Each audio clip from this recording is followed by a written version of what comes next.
Amém, já está conectado. Amém, já está conectado. A paz do Senhor Jesus, pessoal do Facebook. A paz do Senhor Jesus, pessoal do Instagram, do YouTube, amém. A paz do Senhor Jesus, quem vai ouvir pelo áudio. A paz para o pessoal do Meet, a Maria Oliveira, a Dorinha, a Raquel, a Sueli. Amém. A paz do Senhor Jesus a todos. Hoje a gente vai falar sobre o segundo livro de Crônicas, capítulo 30. Tá bom? Então, agora eu vou orar e a gente vai começar a falar sobre esse capítulo. Vamos lembrar aí o que está acontecendo na história, tá bom? De Israel. Amém. Deus, obrigada, Pai. Obrigada por mais um dia. Obrigada pelo teu amor, pela tua graça, pela tua misericórdia, Senhor. Obrigada. Meu Deus, perdoai, Pai. Perdoai as nossas ofensas, as nossas iniquidades, as nossas transgressões, os nossos pecados, porque nós reconhecemos que não somos merecedores, Pai. Nós somos indignos, nós somos imundos, nós precisamos que o Senhor nos purifique, nós precisamos do teu perdão, nós precisamos que o Senhor nos lave de toda a nossa imundície, Deus. Então vem com o teu Espírito Santo em nome de Jesus e nos santifica, nos purifica, nos lava, Deus, amém. Nós nos consagramos a ti, Senhor, amém. Que o Senhor venha, Pai, com teu poder, com todo o teu poder, e nos ensine, Pai, nos ensine mais sobre o teu reino, nos ensine mais sobre ti. Nós queremos ser íntimos de ti, nós queremos ter intimidade de filho, Senhor. A tua palavra diz, meu Deus, que só há um jeito de conhecermos o Pai, é conhecendo o Filho. E só há um jeito de conhecer o Filho, conhecendo o Evangelho que Ele nos deixou. Então, meu Deus, nos ajuda a compreender essa palavra. Nos ajuda a entender o que aqui está escrito. Porque o próprio Senhor Jesus disse que toda a Escritura, o Antigo Testamento fala dele. Então nos ensina porque nós queremos conhecer ele, porque conhecendo o Filho nós conheceremos o Pai. Amém, Deus, amém. Meu Senhor, nos guia, Pai, nos guia nessa jornada, nos conduza de braços dados, amém. Deus, ilumina o caminho para que não venhamos a tropeçar, para que não venhamos a cair. Se o Senhor vier conosco, Pai, nessa jornada de mãos dadas, nós nada temeremos, Pai, porque o Senhor está conosco, o Senhor é o nosso escudo. Se o Senhor é por nós, quem será contra nós, Pai? Maior é aquele que conosco está, nós nos refugiamos debaixo das tuas asas e confiamos no teu poder. Consagramos a ti tudo o que temos, tudo o que somos, Pai, está debaixo do teu poder, em tuas mãos, Senhor. Amém. Porque tudo que nós temos foi o Senhor quem nos deu, o Senhor é dono de todas as coisas. Amém. Deus, nós declaramos agora em nome de Jesus, Senhor, que se algum dia nós fizemos algum pacto com Satanás, se algum dia nós fizemos alguma aliança com ele, se algum dia nós demos alguma permissão a ele, ao reino dele, que todas essas brechas em nome de Jesus caiam por terra agora, sejam encerradas agora em nome de Jesus, porque nas nossas vidas só há espaço para um Deus, que é o Senhor. Senhor Deus, Senhor Jesus Cristo, só há espaço para vocês, Espírito Santo, não há espaço para nenhum outro. Então Deus vem e toma o teu lugar em nossas casas, em nossas vidas, toma o que é teu, Deus, porque a nossa casa é tua, a nossa vida é tua, a nossa família é tua, o nosso casamento é teu, amém. Porque onde o Senhor chega, Deus, só a luz e toda treva vai embora, toda treva se dissipa. Em nome de Jesus que assim seja, amém. A tua palavra diz que o justo santifica a tua casa. Então, meu Deus, ainda que haja alguém em erro dentro da nossa casa, a tua palavra diz que nós santificamos o nosso lar. Então, tem misericórdia, Pai, de nós e nos ajuda, Senhor, nos dê sabedoria para evangelizar os nossos familiares, para evangelizar aqueles que ainda não conhecemos, os estrangeiros, nos dê sabedoria, Senhor, amém. Meu Deus, que em nome de Jesus, o Senhor toque nesse instante o coração dos nossos familiares, que o Senhor toque o coração daquela pessoa por quem estamos orando há tanto tempo, Deus. Por favor, toca nessa pessoa, Senhor. Nós sabemos que a tua igreja tem poder quando ora junto, porque orando juntos foi possível abrir a cela, a prisão em que Pedro estava, Pai, e Pedro foi liberto por causa da oração da tua igreja. A tua igreja reunida, ela tem poder. A tua palavra diz que onde 2 ou mais estiverem reunidos, ali o Senhor estará. E o que essas pessoas determinarem na terra será determinado nos céus, acontecerá. Então, Deus, em o nome de Jesus, transforma a vida dos nossos familiares, transforma a vida dessa pessoa por quem oramos tanto, essa pessoa que estamos pensando neste exato momento, transforma a vida de todas essas pessoas que estamos pensando, que estamos orando por ela, transforma, Deus, toca nessa pessoa, faça com que ela te conheça verdadeiramente, que ela descubra quem tu és, Deus, que ela venha mergulhar em ti e conhecer o verdadeiro amor, que ela venha ser cheia de paixão, que ela venha arder pelo teu zelo, Senhor, em nome de Jesus, Pai. Amém. Meu Deus, nós agradecemos, Senhor, por essa oportunidade de estarmos aqui reunidos, estudando a tua palavra. Que o Senhor aumente a nossa fé, porque o Senhor disse que a fé é aumentada pelo ouvir a tua palavra. E é isso que estamos aqui dispostos a fazer hoje, ouvir a tua palavra da maneira certa, com amor, com paciência, com carinho, porque nós não nos cansamos de ouvir a tua voz, não ficamos enfadados de ouvir o que o Senhor tem a dizer. Não, Deus, nós temos prazer. Assim como era na época de Paulo, Paulo pregava por mais de 6 horas e as pessoas não queriam perder um só instante da tua palavra.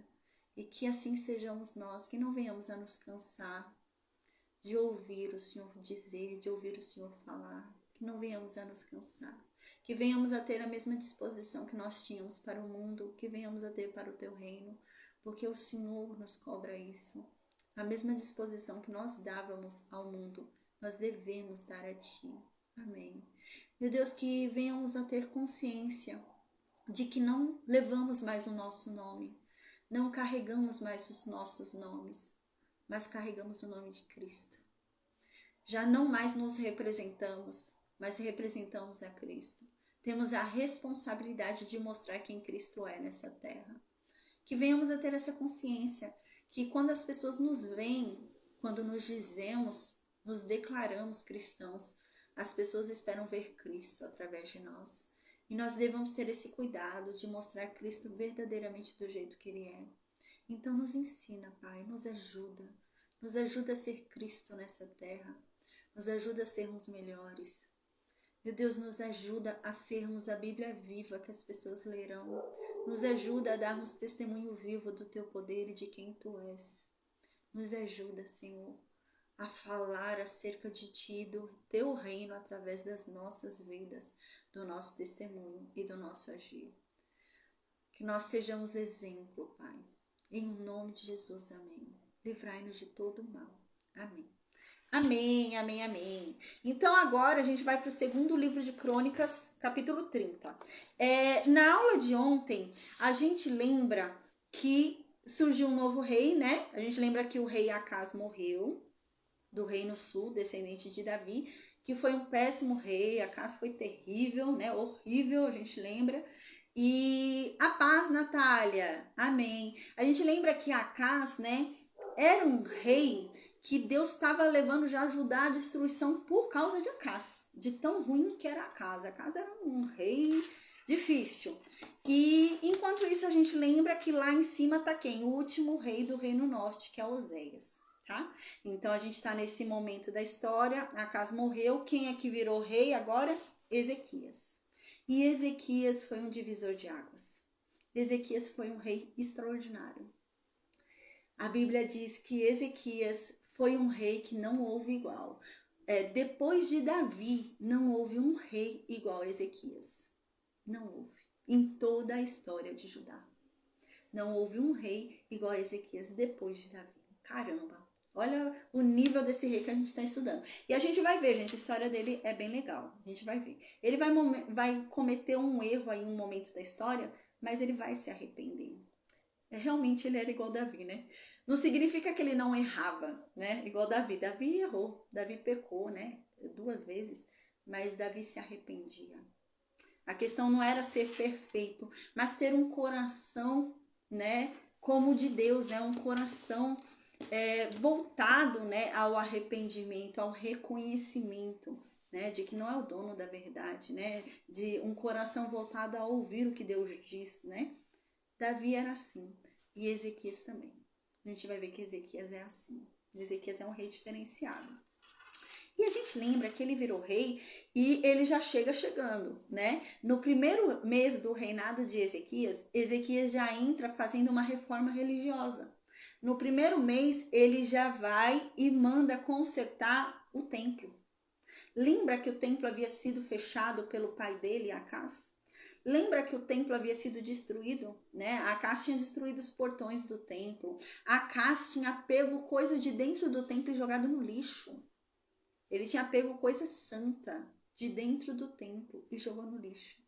Acás, a gente lembra que ele tinha pego o altar de bronze de Deus, que era para sacrifícios, né, diários, sacrifícios mensais, tal, semanais. Ele pegou esse altar, jogou de canto e pegou o altar do Deus de Damasco e mandou agora ser feito ali naquele altar os sacrifícios do povo de Judá, né? Os sacrifícios que Deus havia mandado na lei, os sacrifícios diários, os sacrifícios semanais, né? Os sacrifícios mensais, todos os sacrifícios que Deus havia mandado na lei passaram a ser feitos para o Deus de Damasco. E a gente lembra que por causa desses pecados de Acás, né, Acás matava os filhos dele, queimando os filhos vivos ali para oferecer para deuses pagãos, né? Acás foi muito cruel. E por causa desses pecados de Acás, a gente lembra que Deus começou a entregar Judá à destruição. Então Judá começou a ser oprimida pelas outras nações, começou a ser castigada, né? Começou a ser levado como prisioneiros alguns povos, algumas pessoas do reino de Judá. E então a gente lembra que eis que Acás morre e surge uma luz, que é Ezequias. Ezequias virou rei. No primeiro mês que Ezequias vira rei, Ezequias, a primeira coisa que ele faz é reabrir o templo. Ele reabre o templo e manda consertar tudo. Então, a primeira coisa que ele faz é consertar ali o portão que havia sido quebrado do templo, é reabrir o templo, purificar o templo. As coisas que o pai dele havia jogado no lixo, ele pegou de volta, purificou. Ele não, os sacerdotes purificaram, devolveram para o templo, né? Os sacerdotes se purificaram, os levitas foram purificados também, né? Se purificaram não, né? Deus purificou eles, né? Os sacerdotes, os levitas, para que então eles fossem lá purificar o templo. E a gente lembra que tudo isso aconteceu, né? Então eles começaram a purificar ali todo o templo, e depois que o templo foi purificado, que os levitas, os sacerdotes se purificaram, foram purificados também, a gente lembra que Ezequias chamou o povo, reuniu eles e falou: gente, os nossos antepassados pecaram e erraram por desobedecer a Deus, por desobedecer a lei dada a Moisés. Mas nós não vamos cometer o mesmo erro. Vamos fazer uma aliança de novo com Deus, vamos ser obedientes a Ele, e não vai acontecer conosco o que aconteceu com eles, porque eles foram levados prisioneiros por causa da dureza do coração deles. Mas sejamos obedientes a Deus. E ele, gente, falou com todo o povo, assim a gente lembra. Ele deu ordem para que agora no templo, assim como Davi havia mandado, houvesse agora no templo sempre levitas cantando, levitas salmodiando, né? Começasse a ter o ensino da lei de Deus novamente, e ele começou a dar essas ordens. Já dá para ver a diferença aí, né? No primeiro mês o cara já chega desse jeito, né? E foi extraordinário, né? A verdade é que a gente lembra que Deus ia entregar Judá para a Síria. Deus ia, né? A gente vai ver que aqui faltam 5 anos para o Reino Norte ser levado pela Síria. 5 anos faltam. E o Reino Sul ia ser levado também, né? A gente leu já no livro de Isaías, havia a profecia que a Síria ia levar o Reino Sul. Mas por causa de Ezequias, a Síria não vai levar. Porque Ezequias vai ser um rei diferente. Vai ser um rei que vai agradar a Deus. Deus vai se agradar dele. E por causa disso, Deus não vai permitir que a Síria leve o Reino Sul. E ele ainda fica de pé 100 e poucos anos, a gente vai ver, né? E por causa de Ezequias. Ezequias vai conseguir segurar. Ele vai cometer um erro mais pra frente, a gente vai ver. E o erro dele vai custar a liberdade do povo. Porque Deus vai dar a sentença por causa do erro dele que esse povo será levado pela Babilônia. E é por causa dele. Mas a gente vai ver mais pra frente que ele vai se arrepender. Ele vai se arrepender. Ele não. É igual Davi, né? Ele errou, mas depois ele se arrepende. E a gente vai ver que ele errou por uma bobagem, gente. Mas ele errou. E depois ele se arrepende. Então é um rei diferenciado, né? Que bonito, é um rei diferente. E agora, no capítulo 29, a gente viu isso. Que ele já chegou desse jeito, o povo se reuniu, né? Então a gente lembra que o povo se reuniu ali, ouviu o que ele disse. E o povo se comoveu e realmente se arrependeu. Então o povo caiu de joelhos diante do templo de Deus e começou a adorar a Deus. E eles começaram a se voltar a Deus. E então Ezequias ficou tão feliz por causa daquilo que estava acontecendo, aquele avivamento, gente, era um avivamento aqui dali, né? E por causa daquele avivamento que estava acontecendo no reino de Judá, ele ficou tão feliz que ele falou: gente, então vamos trazer todo mundo um sacrifício pacífico. Né? Eu até expliquei sobre o que é o sacrifício pacífico na aula passada. Então, cada um tinha que trazer um sacrifício pacífico. Mas eles ficaram tão felizes, mas tão felizes, que eles levaram até sacrifício a mais do que o rei Ezequias havia pedido, lembra? Então, além de levar o sacrifício pacífico, eles levaram também mais holocausto para Deus. Uau, eu até expliquei a diferença desses dois e por que era tão extraordinário que eles estavam fazendo, né? E ainda fizeram libação de vinho também, a gente viu na aula passada. E o que acontece agora no capítulo 30 e no capítulo 31, gente? No capítulo 29, a gente já viu isso acontecer outras vezes na Bíblia, né? É muito comum. Existem alguns momentos na Bíblia que vem um capítulo e fala uma coisa bem resumida e depois os capítulos seguintes detalham aquilo que foi falado naquele capítulo, né? A gente já passou por momentos assim na história, né? Se eu não me engano, até em Gênesis teve um momento assim. Então, é um capítulo onde dá um resumão e nos seguintes ele começa a detalhar o que ele havia resumido. É o que vai acontecer agora, tá? Então, o capítulo 30 e o capítulo 31 do segundo livro de Crônicas, eles vão começar a detalhar o que aconteceu nessa reforma de Ezequias, tá? Então, essa reforma que foi falada no capítulo 29 foi falado meio por cima, no raso, ali rápido. E agora, no capítulo 30, vai começar a dar detalhes pra gente muito importantes, tá? No capítulo 30 e no capítulo 31. Então, a gente começa agora, tá? A gente vai ler hoje o capítulo 30. Diz assim no versículo 1, segundo livro de Crônicas, capítulo 30.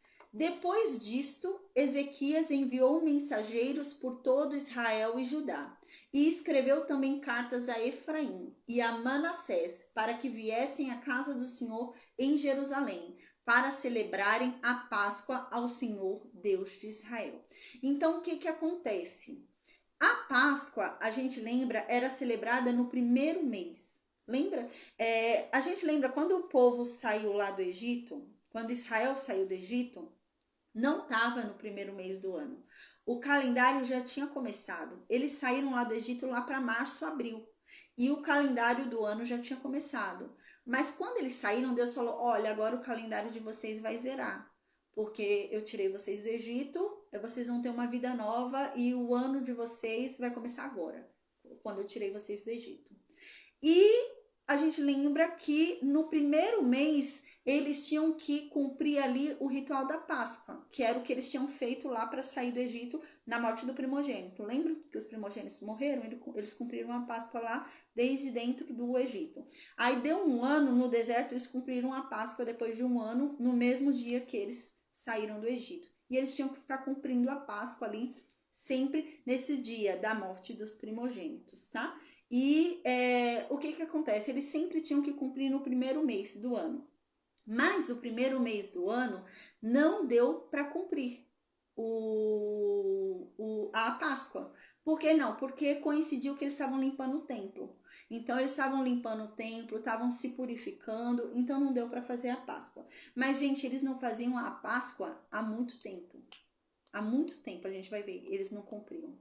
Então aqui diz isso, que Ezequias, já que já tinha purificado o templo, já que o templo estava aberto novamente, já que o templo estava funcionando, o altar estava de novo no seu lugar, os levitas estavam trabalhando, os sacerdotes trabalhando, estava todo mundo já purificado, ele resolveu chamar o pessoal do Reino Norte também para vir adorar a Deus, né? Então, para eles virem ali no reino de Jerusalém, no reino de Judá, para adorar a Deus ali no templo. Então é isso que está dizendo aqui no versículo 1. Depois disto, Ezequias enviou mensageiros por todo Israel e Judá, e escreveu também cartas a Efraim e a Manassés, para que viessem à casa do Senhor em Jerusalém, para celebrarem a Páscoa ao Senhor Deus de Israel.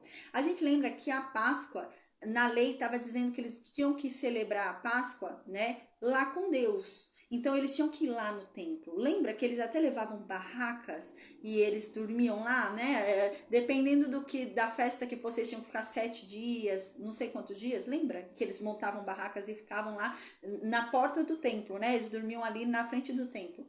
E é isso que Ezequias está falando. Chegaria o momento da Páscoa, eles iam cumprir no mês seguinte, porque não estavam purificados no mês antes. Então ele resolveu chamar os irmãos, o pessoal das tribos de cima, do outro reino, para irem lá também celebrar a Páscoa ali no templo de Deus. Aí no versículo 2 diz: porque o rei tivera conselho com seus príncipes e com toda a congregação em Jerusalém para celebrarem a Páscoa no segundo mês, né? Porque ele se reuniu ali com os príncipes, com os nobres ali da cidade, né, com as autoridades da cidade. Eles conversaram, porque tinha passado já a Páscoa, não tinha ninguém ali que tivesse purificado, e eles foram ver na lei de Moisés tinha acontecido isso, a gente lembra, na primeira Páscoa aconteceu isso. Tinha um povo que estava de viagem, estava voltando de viagem, não deu tempo deles se purificarem para fazer a primeira Páscoa, e Deus naquela época tinha falado, não, pode fazer no mês seguinte. E eles pegam esse gancho, e eles falam, não, a gente se reuniu, conversamos, e a gente decidiu que ia fazer no mês seguinte a Páscoa. Versículo 3. Porquanto não a puderam celebrar no tempo próprio, porque não tinham se santificado os sacerdotes em um número suficiente para o serviço. E o povo também ainda não tinha se ajuntado todo em Jerusalém, né? Então aqui está explicando, não tinha como eles fazerem a paz, Luciene, não tinha como eles cumprirem a Páscoa no tempo certo, porque primeiro não tinha sacerdote para fazer o serviço, porque é um serviço que precisa ser sacrificado no altar de bronze, não tinha sacerdote para isso, e outra porque não houve tempo de chamar todo mundo, né? Naquela época não tinha telefone, igual hoje é tudo rápido, né? Não teve tempo de mandar mensageiros e chamar e todos os povos virem, né? Não deu tempo. Então eles fizeram no segundo mês.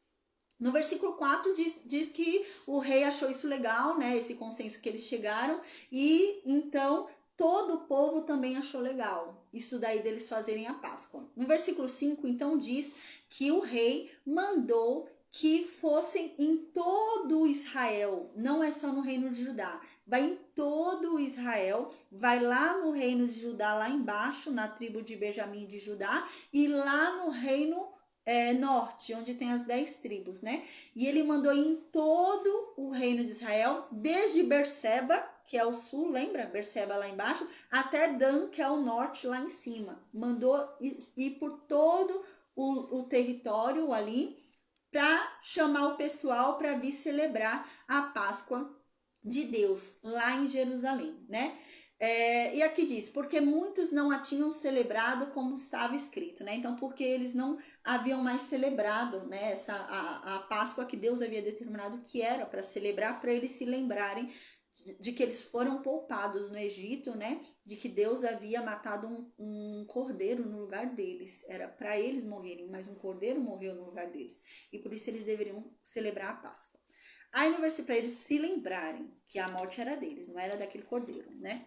Então aqui no versículo 6 diz: foram, pois, então, né, os correios com as cartas, né? Que correios, né? O correio de hoje? Não, os homens, né? Os mensageiros foram com as cartas do rei Ezequias para entregar em todas as tribos. né? Tanto as tribos do norte como as tribos do sul. Então os mensageiros foram com as cartas do rei Ezequias e entregaram para toda a autoridade de todas as tribos, de todas as terras, em todo o reino de Israel e de Judá, segundo o que o rei havia mandado.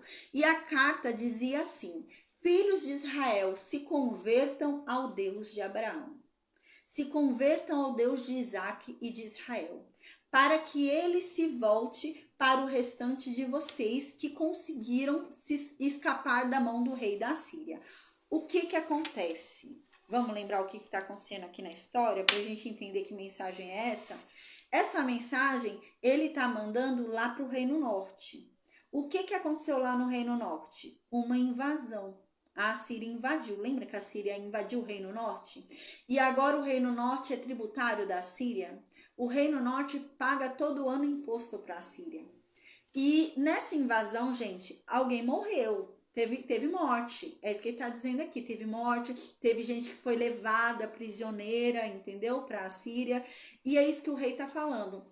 Vocês que ainda estão aí, que o rei não matou, o rei da Síria não matou e nem levou prisioneiro, nem levou escravo, se convertam a Deus. Se convertam a Deus, porque ainda há tempo, né? No versículo 7 ele continua falando com esse povo e diz assim: que vocês não sejam como os pais de vocês foram, como os irmãos de vocês foram, porque eles pecaram contra Deus. E foi por isso que aconteceu o mal que aconteceu com vocês e que vocês veem hoje. Que vocês hoje precisam ficar pagando imposto para a Síria. É isso que Ezequias está falando com o Reino Norte.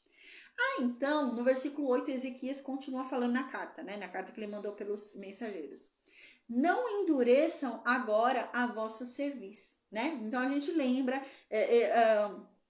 a gente falou a primeira vez sobre isso lá com Moisés, né? Que Deus fala, esse é um povo de dura cerviz, né?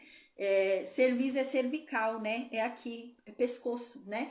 Dura cerviz significa o quê? Que não se inclina, né? É um povo que não se humilha, não se prostra, né? Um povo que...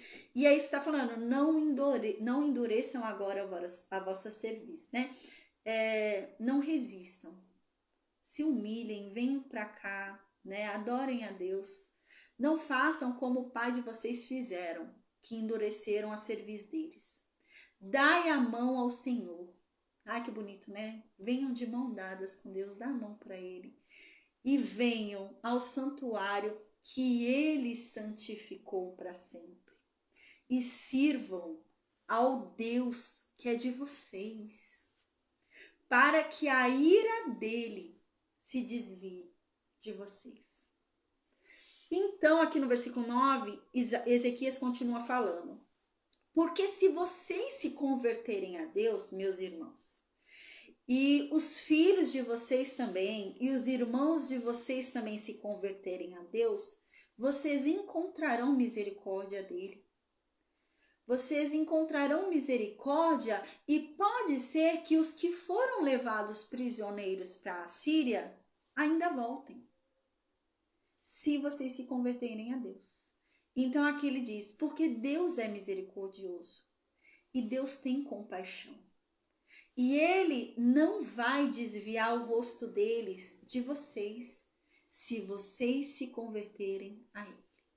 Então, no versículo 10 diz que essa mensagem chegou lá no Reino Norte. Chegou lá na terra de Efraim, chegou lá na terra de Manassés, chegou lá na terra de Zebulon. Gente, chegou em todo o território do Reino Norte. Mas diz que quando o povo do Reino Norte leu essa carta, o povo começou a rir. O povo começou a tirar uma do reino de Judá, começou a zombar de Ezequias, começou a tirar uma da cara de Ezequias.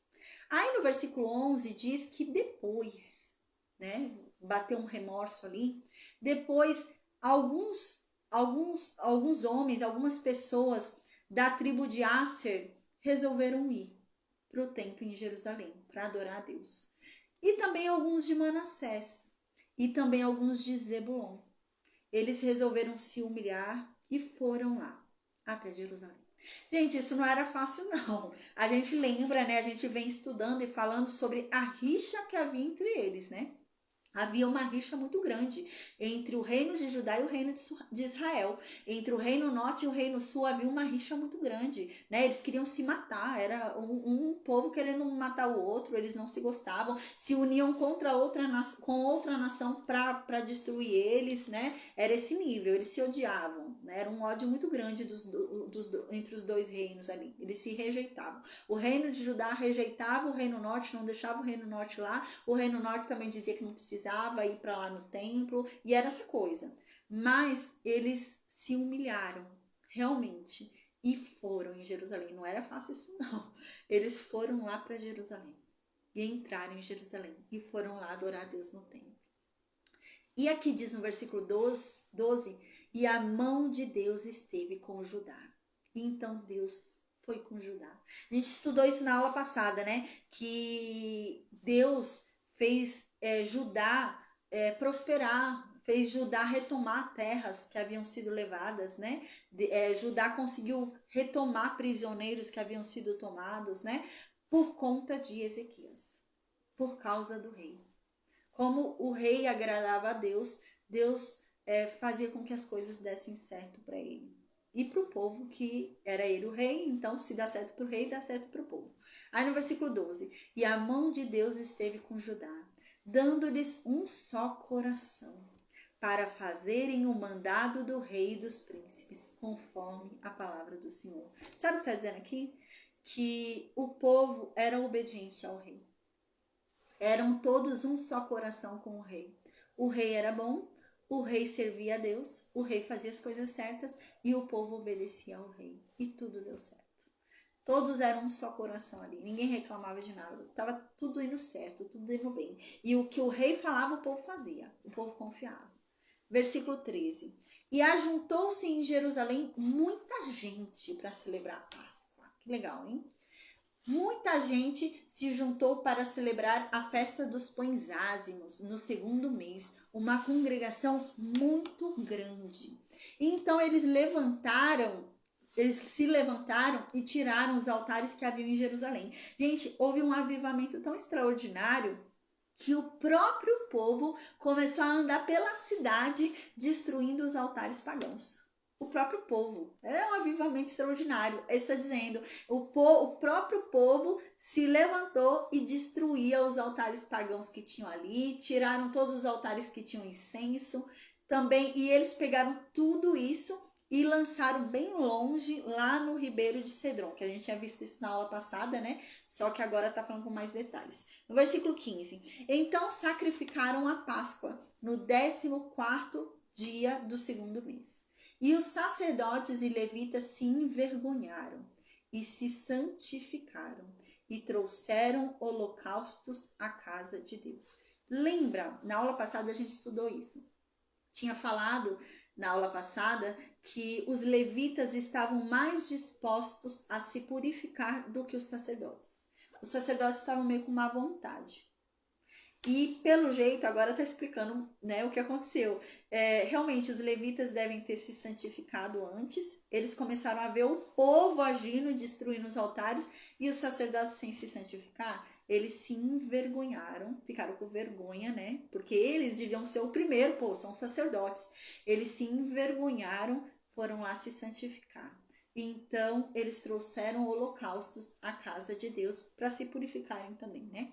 Versículo 16. E puseram-se então no seu posto para trabalhar. Primeiro se purificaram, ofereceram holocaustos por si mesmo, oferta de culpa, holocausto por si mesmo, se purificaram e foram lá para o templo para trabalhar como sacerdotes. E aqui diz, né, conforme a lei de Moisés, o homem de Deus, né? Então eles foram lá trabalhar. E os sacerdotes pegaram e aspergiram sangue, tomando-o das mãos dos levitas, conforme a gente viu na aula passada, agora detalhando, né, o que a gente já tinha visto. Versículo 17. Porque havia muitos na congregação que não se tinham santificado. Por isso os levitas tinham o encargo de matarem os cordeiros da Páscoa por todo aquele que não estava limpo, para o santificarem ao Senhor. Tinha muita gente que não havia se santificado, né? E estava ali. Só que para você celebrar a Páscoa, você tem que se santificar. Senão, você não pode celebrar a Páscoa imundo. Você tem que celebrar a Páscoa purificado. E é isso que essa era a questão, né? Então teve que matar mais animais do que se contava para fazer a purificação desse povo. E então eles começaram a aspergir o sangue também ali, né? Para purificação. Aí no versículo 18 diz: porque uma multidão do povo, muitos de Efraim e de Manassés e de Issacar e de Zebulon não tinham se purificado, né? Então a gente vê que a maioria dos que estavam sem purificação eram quem? Os do reino norte. Então, pelo jeito, o povo de Judá até que se purificou, né, do reino de Judá. Mas os que vieram lá do reino norte não se purificaram. E eles foram para lá sem se purificar, para participar da Páscoa, sem purificação, né? Eles estavam participando ali da Páscoa, do sacrifício do cordeiro que foi dado no lugar deles, da morte deles, né? Eles estavam ali cumprindo, né? Aquela celebração de forma indigna, né? Que a gente já estudou sobre isso. Hoje a nossa celebração que dá essa Páscoa aqui hoje é a Santa Ceia, né? Que é o nosso cordeiro, né? O que morreu no nosso lugar. Então a gente come ali a carne dele e bebe o sangue, né? Então é nesse sentido. E eles aqui também, eles tinham uma aliança pelo sangue. Lembra que o sangue tinha que ser passado na porta deles para eles serem liberados, né? Então eles tinham que ter o sangue ali, parte com sangue, né? E eles tinham também comer do cordeiro. Lembra? O cordeiro que foi morto, eles tinham que comer lá no Egito, né? E todo ano eles tinham que fazer isso também. Eles tinham que matar de novo para eles lembrarem o que aconteceu. Então eles tinham que comer o cordeiro de novo e o sangue ali ser aspergido também. E é o que a gente faz hoje. A gente bebe o sangue, né? Representado pela uva, pelo vinho, e a gente come o pão representando o corpo de Cristo, né? Para a memória do que ele fez por nós. Era para a gente ter morrido, não ele, né? E é nesse sentido aqui também. Só que quando a gente faz isso, né? A gente tem que fazer purificado. A gente tem que fazer de forma digna. É como a Bíblia diz. Se eu participar da Santa Ceia de uma forma indigna, vai ser para pecado, vai ser para minha morte, não vai ser para minha vida, vai ser para minha morte, vai me condenar, né? Então a gente tem que fazer isso purificado, com a consciência, né, tranquila, né, sem nada que me acuse. E esse povo estava tudo imundo, estava tudo sem ter se purificado, né? Então eles não podiam ter feito essa ceia, eles não podiam ter participado da ceia da Páscoa. Mas aqui eles perceberam isso, diz, né? Que eles comeram a Páscoa estando imundos. Aí diz que o rei Ezequias viu. Olha, gente, a ligação que o rei Ezequias tinha com Deus. Olha o nível. Aí diz que o rei Ezequias percebeu. Diz que o rei Ezequias percebeu que o povo de Manassés, de Efraim, de Issacar e de Zebulon estavam comendo sem ter se purificado. Diz que quando ele percebeu, ele começou a orar a Deus. E ele disse a Deus assim: o Senhor, que é bom, perdoa todo aquele que tem preparado o seu coração para buscar ao Senhor Deus, o Deus de seus pais, ainda que ele não tenha se purificado segundo a purificação que o Senhor ordena. E Deus ouviu a oração de Ezequias. Gente, Ezequias era um rei diferenciado, fala sério, né? Então ele era diferente realmente, ele foi um bom rei. E ele fez essa oração, temendo pela vida daqueles homens, né? E a gente vê que ele fala que Deus conhece o coração, né? Deus conhece o coração de cada um. Então, aquele que estivesse ali com um coração verdadeiro, arrependido, voltado a buscar a Deus, que Deus perdoasse essa pessoa. Mas a pessoa estava ali só querendo tirar sarro, comer, né? Aí não estava dentro da oração de Ezequias. Mas aqueles que estavam verdadeiramente buscando a Deus, que Deus perdoasse. Então, no versículo 20, diz que Deus ouviu a oração de Ezequias e sarou o povo. Você vê que fala aqui que sarou o povo. Então, gente, eles tinham ficado doentes. Realmente eles tinham ficado doentes por causa disso, né? Então, você vê que eles tinham participado da ceia da Páscoa, né? E eles estavam impuros e eles devem ter começado a ficar doentes, né? Manassés, esse pessoal dessas tribos. E Ezequias percebeu, Ezequias se atentou a isso. E a oração de Ezequias foi ouvida por Deus e o povo foi sarado. Uau, o povo foi perdoado. Gente, olha o poder da intercessão. né? Se Ezequias não orasse por esse povo tinha morrido. É aquilo que é dito no Novo Testamento, que Tiago diz. A oração de um justo é capaz de fazer com que pecados sejam perdoados. Ó aqui, já mostrando isso, né? Que extraordinário. A oração de um justo faz com que pecados sejam perdoados. E o pecado deles foi perdoado por causa da oração de Ezequias. Que legal, hein? No versículo 21, então, continua e diz assim: E os filhos de Israel que se acharam em Jerusalém celebraram a festa dos pães ázimos, né? E eles ficaram 7 dias lá, tudo alegre, fazendo a Páscoa, tudo com alegria, não foi com pesar, não. Foi com tristeza, não. Ah, o culto tá demorando muito, quero ir embora. Não, foi com alegria. Ficaram lá uns 7 dias com alegria, festejando a Deus pelo que Deus fez por eles, porque era para eles terem morrido, né? Então aqui diz: E os levitas e os sacerdotes louvaram ao Senhor de dia em dia, com estrondosos instrumentos ao Senhor. E os levitas, gente, durante esses 7 dias, ficavam ali salmodiando, pegavam os instrumentos e ficavam cantando os salmos. Ficavam cantando os salmos de Davi, os salmos de Asaf. Lembra que Ezequias tinha pedido para eles cantarem os salmos de Davi e de Asaf? Eles ficavam lá os 7 dias cantando os salmos de Davi e os salmos de Asaf. Então diz no versículo 22: E Ezequias falou benignamente a todos os levitas, que tinham bom entendimento no conhecimento do Senhor. E então comeram as ofertas da solenidade por 7 dias, oferecendo ofertas pacíficas e louvando ao Senhor, Deus de seus pais. Né? Então Ezequias foi lá, falou com bondade para os levitas, né? E então eles tinham um entendimento, né? Conhecimento de Deus, e Ezequias conversando com eles, né? Para eles adorarem a Deus, exaltarem a Deus, ensinarem o povo ali, né? Porque nesses dias também os levitas ensinaram, os sacerdotes ensinaram a lei, né? Foram ensinando ali tudo o povo, né? Então diz que nesses 7 dias ofereceram ofertas pacíficas ali a Deus. Que lembra que Ezequias tinha falado? Na aula anterior a gente tinha estudado, hoje é uma mais detalhada sobre o capítulo 29, né? E na aula anterior tinha falado que ele tinha pedido para o povo trazer ofertas pacíficas, né? E o povo de tabela levou também o holocausto. E então é isso, eles ficaram lá com as ofertas pacíficas e louvando a Deus e oferecendo as ofertas pacíficas. Aí no versículo 23 diz, né? E tendo toda a congregação conselho para celebrarem outros 7 dias, celebraram ainda 7 dias com alegria. Gente, a festa eram 7 dias, só 7 dias. Eles estavam tão empolgados, eles estavam tão felizes, que eles prolongaram por mais 7 dias. Eles fizeram a festa virar 14 dias. Não é festa de, oba, oba, que eu vou me divertir, que eu. Não, é a festa para Deus.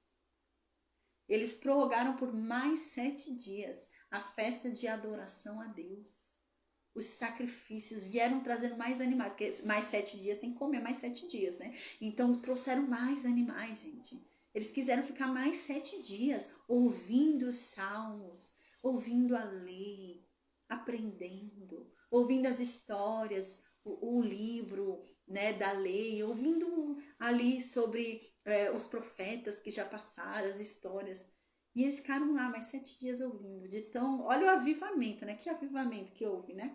Versículo 24 diz: Porque Ezequias, rei de Judá, ofereceu para a congregação 1000 novilhos. Quem foi que pagou a conta dos 7 dias a mais? O rei. Aí aqui está dizendo que o rei deu mais 1000 novilhos e 7.000 ovelhas, né? Lembra que a oferta pacífica, a gente falou na aula passada, a oferta pacífica, por exemplo, eu trazia um novilho para a oferta pacífica. E a gente lembra que a oferta pacífica, uma parte da oferta voltava para mim, para eu comer, uma parte ia para os sacerdotes comerem e uma parte ia para Deus, certo? Então, a parte que voltava para mim era bastante. Era aquela parte que eu até falei na aula passada, que foi aquela parte que fala que Eucana dava mais para Ana do que para Penina, né? É dessa oferta pacífica. Então, era uma parte, gente, que era grande, né? Então, eu podia dividir. Você vê que havia uma divisão ali, Eucana, Penina, Ana e mais os filhos de Penina, né? Então, o rei a gente lembra que quando eu fazia, eu estava explicando isso, eu acabei esquecendo. Quando eu fazia a oferta pacífica, eu tinha direito a pegar uma parte do animal para eu comer. Só que eu podia chamar mais gente para comer comigo. Eu podia chamar meus vizinhos, eu podia chamar quem eu quiser. Eu podia fazer uma grande festa, oferecer 5 animais de oferta pacífica e chamar todo mundo para comer. E todo mundo ia comer comigo de boa, né? O churrasco ali, todo mundo ia comer de boa comigo. E é isso que o rei fez. Então o rei ofereceu mais ofertas pacíficas, deu mais animais e deu para o povo comer, porque você pode chamar os outros para comerem com você, não tem problema. E é isso que ele está fazendo aqui. Aí diz que ele foi e ofereceu 1.000 novilhos, 7.000 ovelhas, né, para a congregação ali comer, né? Os príncipes, as autoridades ali, né, os nobres, ofereceram também 1.000 novilhos e 10.000 ovelhas, né? E os sacerdotes então se santificaram em um grande número, começaram a aderir. Você vê que realmente os sacerdotes estavam tendo uma certa resistência, né? Bem que no capítulo anterior foi dito pra gente, né? Que os levitas estavam mais dispostos a se consagrarem do que os sacerdotes. Você vê que ainda estão se consagrando, né? Verdade. Versículo 25. E diz então que eles ficaram muito alegres por causa desse avivamento todo, né? E diz que todo o povo de Judá, os sacerdotes, os levitas, todo mundo, todos os que foram de Manassés, Efraim, todo mundo, até os estrangeiros que vieram da terra de Israel. Gente, você vê aqui, eles não estão chamando o povo de Israel de estrangeiro. Eles não estão chamando os irmãos dele, as 10 tribos de estrangeiros, não. Você vê que já havia estrangeiro morando entre eles. É isso que está dizendo aqui. Então, provavelmente, o que aconteceu? Quando Salmaneser tomou o reino norte ali, né, subjugou o reino norte, isso era um costume da Assíria. Quando eles subjugavam o reino, ele colocava um povo ali dentro para administrar, sabe? Eles colocavam sempre um povo ali. E você vê que já tinha estrangeiros ali morando no reino norte, no reino de Israel. E os estrangeiros vieram também, gente, para celebrar a Páscoa. Aí diz que até os estrangeiros estavam ali também, que eles vieram lá do reino norte, celebraram também, né? E os que habitavam em Judá também foram lá e celebraram. Todo mundo estava muito feliz. Aí no versículo 26 diz: E houve uma grande alegria, houve uma grande festa lá em Jerusalém, lá no templo, né? Porque desde os dias de Salomão, o filho de Davi, não houve uma festa como essa em Jerusalém. Na época de Salomão era fácil ainda ter uma festa como essa, porque o reino ainda não era dividido, lembra? O reino foi dividido por causa de Salomão, por causa do pecado de Salomão. Mas na época de Salomão o reino ainda não era dividido. Então era fácil o povo se reunir ali. Era um rei só, Salomão, né? Mas aí depois que dividiu o reino, eles não foram mais para Jerusalém. E uau, não houve uma festa igual a essa, a não ser no tempo de Salomão e antes, né? Então, no versículo 27, para terminar a aula de hoje, amém. Então os sacerdotes e os levitas se levantaram e abençoaram o povo, e a sua voz foi ouvida, porque a sua oração chegou até a santa habitação de Deus, até os céus. Está dizendo que Deus ouviu esse povo. Está dizendo então que os sacerdotes abençoaram o povo. Aqui está dizendo, né? E os sacerdotes levantaram a voz para abençoar o povo. Só o sacerdote abençoar o povo significa que o povo vai ser abençoado? Não. Mas aqui está dizendo que Deus ouviu a voz deles e abençoou o povo. Então, quem abençoou o povo? Deus. Os sacerdotes oraram, foi a mesma coisa de Ezequias, né? Deus ouviu a oração e atendeu. Então, os sacerdotes, os levitas foram abençoar o povo ali e Deus ouviu e abençoou, concordou. Que bonito, né? Então, Deus aqui está se reconciliando com o povo. Na segunda-feira, a gente vai estudar Ezequiel, eu preciso Ezequias 31. A gente vai estudar segundo livro de Crônicas, capítulo 31. E a gente vai continuar vendo sobre isso. A gente vai continuar falando sobre esse grande avivamento que está tendo, né? E depois disso, do segundo livro de Crônicas, capítulo 31, a gente vai passar para Salmos, tá? Tem alguns salmos que a gente vai estudar, que foram alguns salmos que provavelmente foram escritos ali nessa época de avivamento ali. Foi um salmo ali escrito que foi antes do cativeiro da Síria, antes da levada da Síria ali, e parecia que havia um tempo bom de avivamento, de retorno a Deus, né? Então a gente vai ler alguns salmos, são uns 10 salmos mais ou menos que a gente vai ler. E depois a gente vai voltar para o contexto da história, tá? Deixa eu até ver aqui para onde a gente vai voltar da história que eu tinha montado. A gente vai voltar então para o circo. Tá? Então a gente vai ler os Salmos, depois dos Salmos a gente vai voltar para o contexto da história, onde vai começar o cerco em Israel ali, tá bom? Então amém, gente. Deus nos abençoe, nos guarde, amém. Amém. Então eu vou desconectar o Facebook e o Instagram, tá bom? Aí segunda a gente volta com a graça de Deus em nome de Jesus, amém. Deixa eu desconectar.